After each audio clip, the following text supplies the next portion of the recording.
সমাজত কিছুমান এনেকুৱা নেতিবাচক ঠেক মনোবৃত্তিৰ লোক আছে যাৰ নিজৰ যোগ্যতা নাথাকে, যাৰ বাবে আনৰ ভাল কামৰ প্ৰশংসাটো কৰিব নোৱাৰে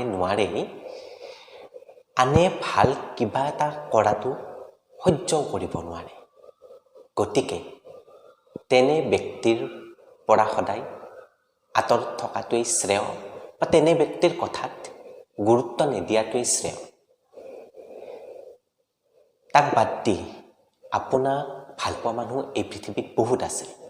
গতিকে যিয়ে আপোনাক ভাল পায়, যিয়ে আপোনাৰ ভাল হোৱাটো কামনা কৰে, তেনে লোকক সদায় আঁকোৱালি লোৱা উচিত। কাৰণ এই পৃথিৱীত বেয়াখিনি বাদ দি আমাক ভাল পোৱা মানুহ বহুত থাকে।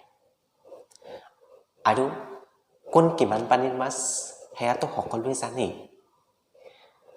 গতিকে আপোনাক অনিষ্ট কৰিব বিচৰা লোকসকলক বাটৰ ধূলিকণা বুলি এৰাই চলাব লাগে।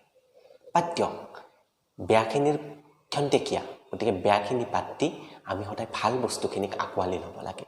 দেখিব আমাৰ জীৱনটো সুন্দৰ হৈ পৰিব। ধন্যবাদ।